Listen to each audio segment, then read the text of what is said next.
Hey friends, what is up? Derek here from Bomb Sucks with more Bomb Bites, where we feast upon the words of Christ one bite at a time. So I want to ask you, why this book and why now? Because you notice the church has been very transparent with its history and bringing out Saints, volumes 1 and 2, and really bringing church history really to the forefront right here. There's so much available on the Gospel Library app with regards to revelations and context and giving all of this history. Well, I think the reason why is in section 69 of the Doctrine and Covenants. If you look at the section heading, it's to John Whitmer and Oliver Cowdery. This was written in November of 1831, and they're getting ready to have a conference, and they're putting all of these together, all of these revelations so far.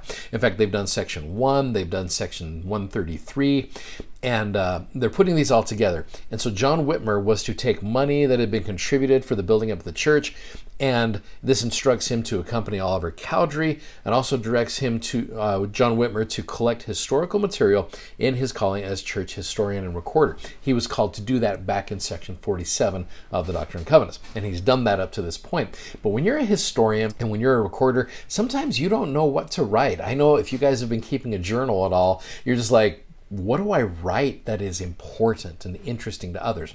Well, you get to verse number 3. Also, that he shall continue in writing and making a history of all the important things, which he shall observe and know concerning my church. One thing that's interesting, I don't know if you've ever kept a journal for an extended period of time. Sometimes the unimportant things at the time become very important later on, or they become very interesting. You're just writing stuff down that you don't think's that great, but later on people will. I promise you that. And speaking of the people who will be reading these, go down to verse number 8. Verse 8, preaching and expounding, writing, copying, selecting and obtaining all things which shall be for the good of the church and for the rising generations that shall grow up on the land of Zion, to possess it from generation to generation forever and ever. Amen. So the principle here is that the Lord expects histories to be kept for the good of the rising generation. So the question I pose here is, how might church histories and personal histories benefit the church today, especially the rising generation? Which is interesting because church history for the longest time was a very difficult thing to be able to find. You wouldn't just you wouldn't just come across it.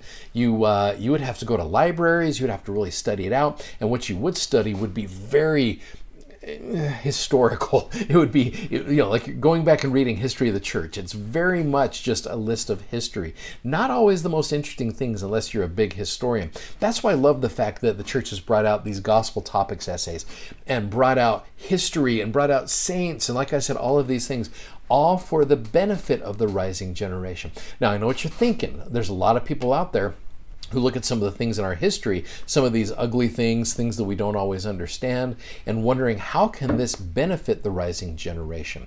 Well, you go all the way back to like one of the very first episodes that I did here for the Doctrine and Covenants. I introduced you to a thing called presentism. And presentism is when you're trying to judge people from the past by what we know right now.